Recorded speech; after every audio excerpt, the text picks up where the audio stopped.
Good evening. Some of you may remember Steve's film in 1989 about the Loma Prieta earthquake and the Bay Bridge, the Cypress structure. You may remember the stunning live footage that they captured pulling ILWU member Buck Helm out of the Cypress structure where he had been for 5 days. And the people from our union that were there to rescue him.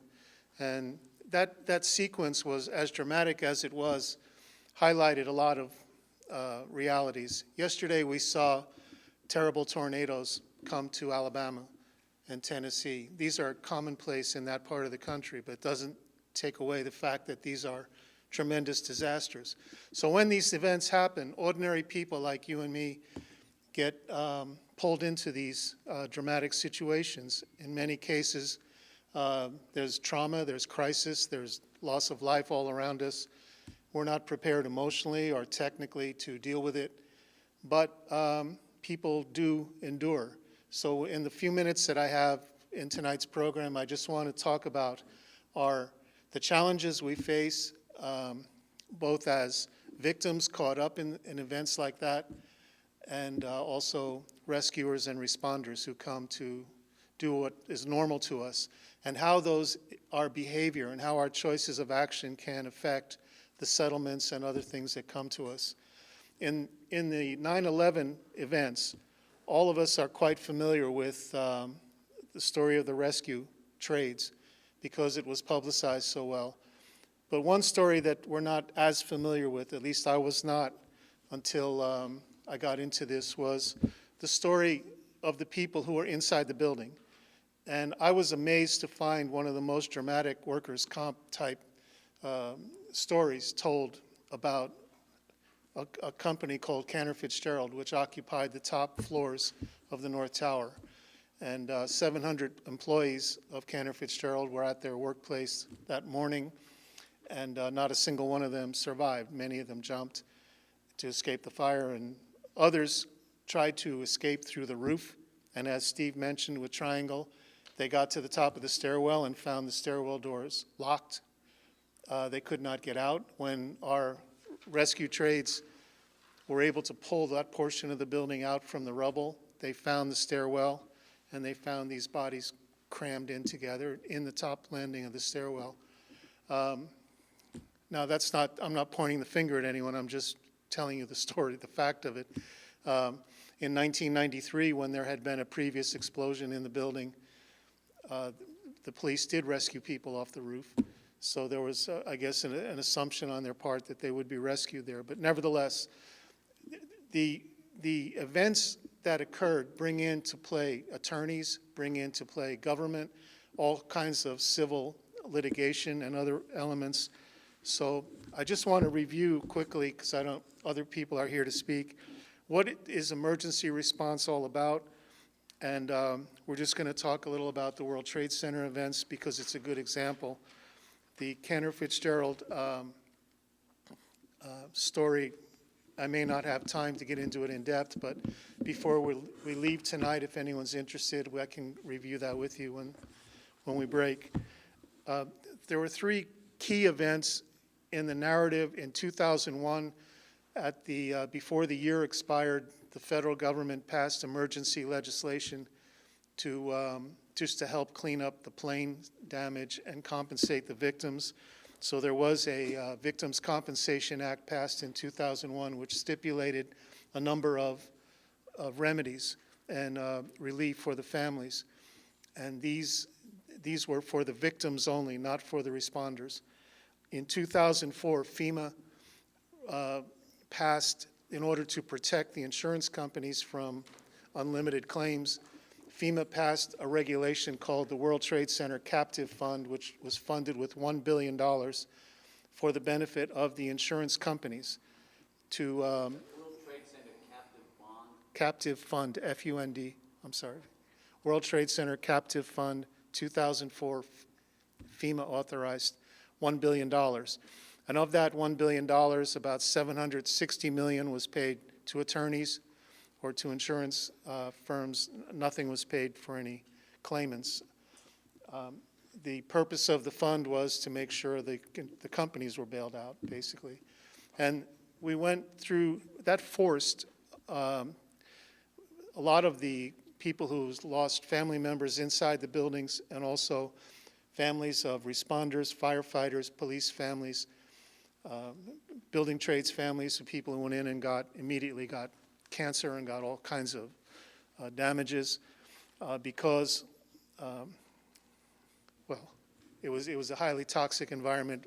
The building was built with asbestos fireproofing and so forth. There were just certain realities about it that caused the hazards. But nevertheless, these people were unable to access the government for remedies, so they had to go and access the court system. And there were a whole series of court cases that developed, almost all of which were quashed when they were raised individually.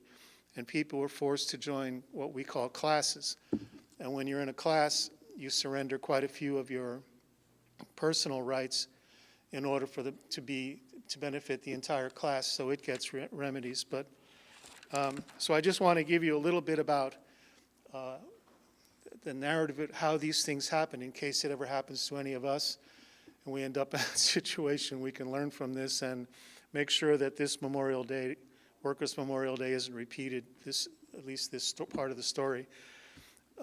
So essentially, whenever we get into some kind of a crisis, like what happened yesterday, if a tornado were to come right through our parking lot, like it did yesterday in Alabama,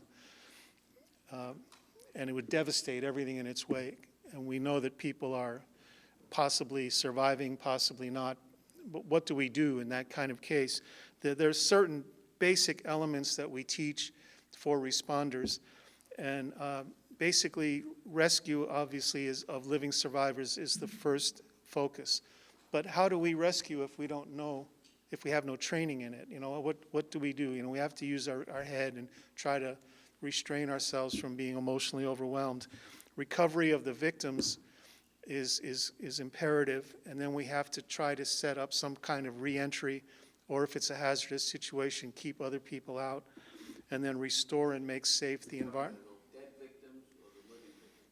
You don't know all, you don't really have the skill unless you're medically trained to know if someone's dead or not until you're just trying to stabilize the situation. But the reason these become important is later on, if you bring a claim on your own behalf, some attorney's probably going to grill you on the stand about why you did what you did. So I'm just pointing these kinds of things out. Rehabilitation of the overall site then becomes the necessary thing in stabilizing to move forward. But by that time, you would hope that other people would be there to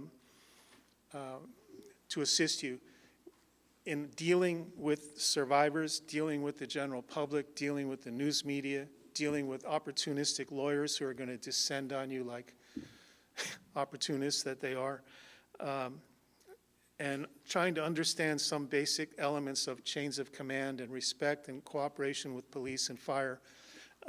The people in New York were amazed at how skilled and talented the fire department personnel were, and how much they were able to bond with them almost immediately in that crisis. But nevertheless, there are certain needs that have to go to be a first responder. So even if your inclinations are to help, try to remember that if you don't have the training, you're not familiar with the methodology, you might do more harm than good if you're not sure of what's going on. There's a human impact in disaster work that we all underestimate. It destroys most of us to see someone dying right in front of us if we haven't got any training in that. So there's certain laws and ethics that go into dealing with people in that kind of situation. And then there's a whole series of skills you need, protective equipment and things of that nature. But just to move through this, show you how these kinds of things can happen. Recently, the director of NIOSH, the Center of Disease Control, and NIOSH sent out innocent little questionnaires to every first responder they could find, just asking questions. Now, this was not sent to their attorneys. This was sent out individually, and it was basically asking them for information of all different kinds that seemed to be innocent and seemed to be, most of us would want to be able to cooperate, but everything you write in that kind of situation can be held against you, unfortunately, in terms of eliminating your claims or even going against you if other people counterclaim against you. So you've got to be very cautious in whatever is delivered to you. There's certain things, relationships to cancers and relationships to other mesothelioma, lung diseases, things that if you make any kind of admission whatsoever, what happened to the people in New York was they were told that they assumed the risk, that they went on their own and developed what's called a pre-existing condition, which eliminated their eligibility for recovery. And there was a fortunate thing in New York, a hospital called Mount Sinai did on their own an extensive recording of as many people as they could to establish some kind of basis for people to claim in the future. But in any case, before I run out of time here, I just want to give you